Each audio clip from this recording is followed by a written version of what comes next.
She gave her son's heart after a tragedy, years later. It found its way back. The wind swept softly over the waves, carrying the fading sunlight across the sea. Clara stood barefoot on the chilly shore of Willow Bay, her scarf wrapped tight, her hands carefully folding a small paper boat. She'd done this so many times it felt like breathing. For 13 years, she'd made the same boat, her fingers knowing every crease. She picked up a marker and wrote in gentle, looping letters. "If you feel this, come find me, Mom." Then she pressed a kiss to the paper's edge and set the boat into the shallow waves. The ocean took it like an old friend, pulling it out until it disappeared into the evening's glow. It was Lucas's birthday. He would have been 23 today. Clara closed her eyes and whispered, "Happy birthday, my sweet boy." The walk back to her cottage was silent.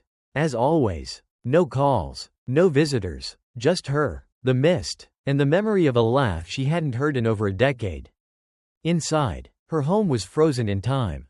A photo of Lucas sat on the fireplace, his 10-year-old smile wide, holding a paper boat like a prize. A tattered copy of The Little Prince leaned on the shelf, its pages worn from bedtime readings. She lit a candle under his picture, then hesitated before opening a drawer she rarely touched. Inside was a faded folder labeled Organ Donation Authorization, Bennett. Lucas. Her hand shook as she reached for it. But the moment her fingers brushed the paper, her mind dragged her back. 13 years ago, Lucas had been walking home from school in Willow Bay. He loved the shortcut past the candy shop that slipped him free peppermint sticks. The sun was low, the air cool. The driver, distracted and speeding, didn't see him. The crash threw Lucas nearly 20 feet. He was rushed to the hospital, unconscious. Clara arrived, still in her diner apron, barefoot, heart pounding. Machines hummed, lights glared, doctors spoke in sharp bursts, severe head trauma, multiple fractures, no brain activity, time of death. The world tilted. She couldn't stand. 2 days later, she sat in a hospital hallway, eyes red, hands cold. Her neighbor sat on one side, a transplant coordinator on the other. The doctor's voice was soft but clear. "There's a boy, 10 years old, in critical heart failure. He won't make it through the week." Clara stared at the floor. Empty. Then she remembered Lucas's third-grade project. A drawing with wobbly words. "If I could help someone, I'd give my heart to keep another kid alive." She'd smiled then, hugged him close. Now, her chest ached. With shaking hands, she signed the papers. The teakettle's whistle snapped her back to the present. Clara wiped her eyes, poured chamomile tea with a drizzle of honey, Lucas's favorite, and sat by the window, watching the fog drift in. Then came a knock. She opened the door slowly. A young man stood there, early 20s, tall, with a shy smile and warm eyes. "Hi, I'm sorry to bother you," he said. "I just moved to Willow Bay yesterday. I was walking by, and, this sounds weird, but I had to stop. It feels like I've been here before." Clara blinked, unsure. "I'm Noah," he said. "Noah Carter." He glanced around, then back at her. "I've had this dream since I was a kid. A woman by the sea, folding a paper boat, writing something inside, letting it float away. I never see her face, but I always try to reach her. I wake up before I can.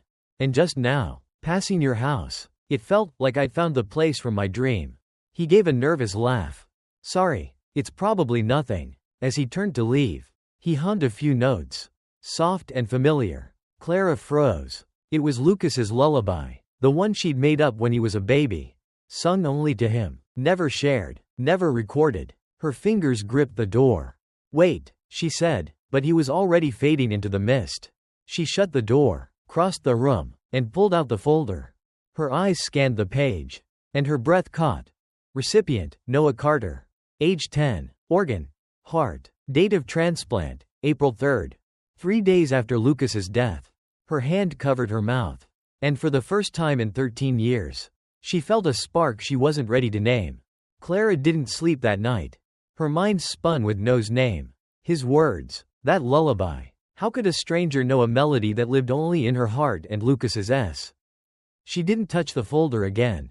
Didn't move Lucas's photo. She just sat, tea cold, waiting for something she couldn't explain. 3 days later, at dusk, the knock came again. Same soft rhythm. She opened the door. And there was Noah, his backpack slung over one shoulder. His face tighter, more uncertain. "I'm sorry to come back," he said. I need to ask you something. And I don't know who else to talk to." Clara stepped aside, and he walked in, his eyes sweeping the room like he was searching for something he'd lost. When he saw Lucas's photo, he stopped. "Is that your son?" he asked.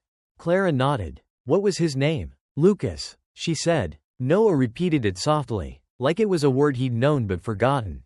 "I've heard that name before," he murmured. "It feels close." Clara watched him, her hands clutching her sweater. "You mentioned a dream," she said, "about a woman in a paper boat." Noah nodded. "It started when I was 10. Always the same. She's on a beach, folding a boat, writing inside it, setting it free. I try to reach her, but I never do. I don't see her face. But the feeling, it's like I'm supposed to find her." Clara kept her voice steady. "Do you know what she writes?" He hesitated, then met her eyes. "Yes. Lately. I see it clearly. Come find me." He reached into his backpack and pulled out a small, taped-up box. From it, he took a fragile, water-stained paper boat, yellowed with age. "I found this on the beach right after my transplant. My parents thought it was junk, but I couldn't let it go. I've kept it all these years." Clara's hands shook as she took it. She didn't need to open it, but she did. There, in faded ink, were her words. "If you feel this, come find me, Mom." Her throat tightened. She set the boat beside Lucas's photo. Noah's voice was quiet. "You wrote it, didn't you?" She nodded, unable to speak. "Every year, on his birthday, I make a boat, write those words, and send it into the sea. That was the first one." Noah sat down, pale. "Why did I find it? Why me?" Clara opened the drawer, took out the transplant file, and set it on the table. Opened to the confirmation page. She turned it toward him. He read his name, then looked up, stunned. "I have his heart," he whispered. Clara nodded. "You're alive because of Lucas. That heart in your chest, it was his." Noah leaned back, hand over his chest, staring at the photo. "The boat. That's why this feels so familiar," he said. "The dream, the melody, the name, the sea." Clara sat beside him. "You didn't just get his heart, Noah," she said softly. "Some part of him came with it. For the first time since Lucas died, she wasn't alone in knowing he was still here." Noah stayed a while, silent, gazing at the photo like it held answers he'd chased for years. Clara watched him, a quiet ache in her chest, like a mother who'd waited too long for something impossible. "This is a lot," Noah said finally, his voice rough. "I always knew I had someone else's heart. I just didn't think it came with memories." Clara said nothing, letting him sit with it. Some truths needed space to settle.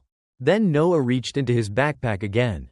"I didn't plan to show this to anyone," he said, "but after what you told me."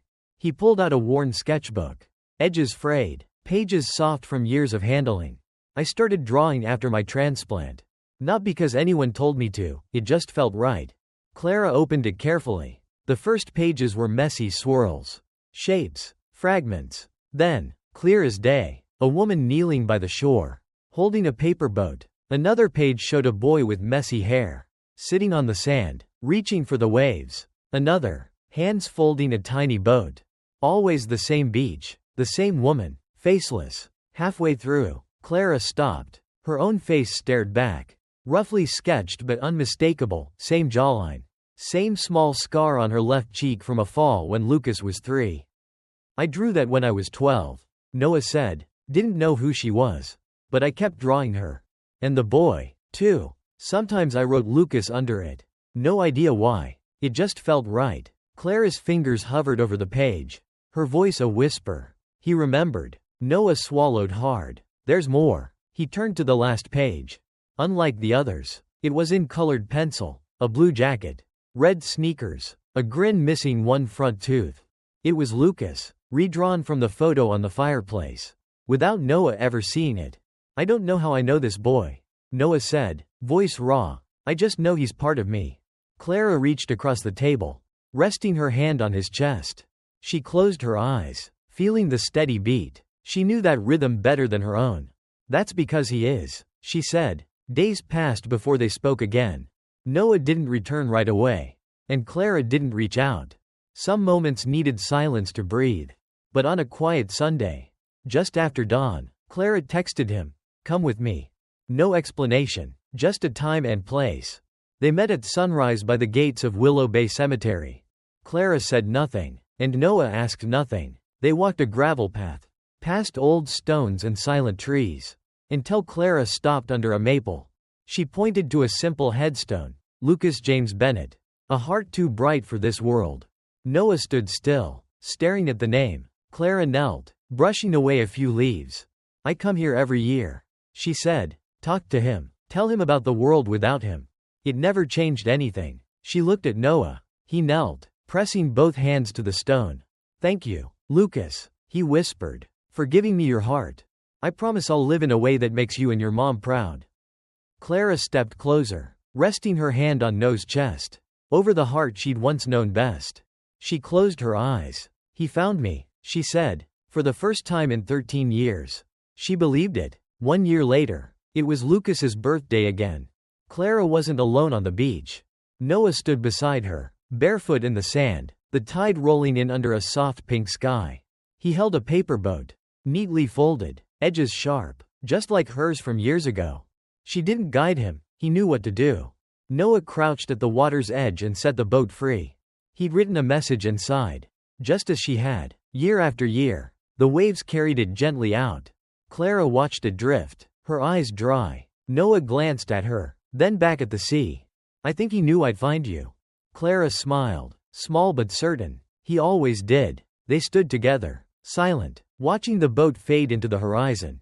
The waves pulled it farther until it was a speck, then gone. Inside, Noah had written, "I'm here. I found you. We're not alone anymore." Some stories linger because they touch something timeless. A mother's love, a child's gift, the quiet truth that love might outlast loss. Clara sent a paper boat into the sea, not knowing if it would reach anyone.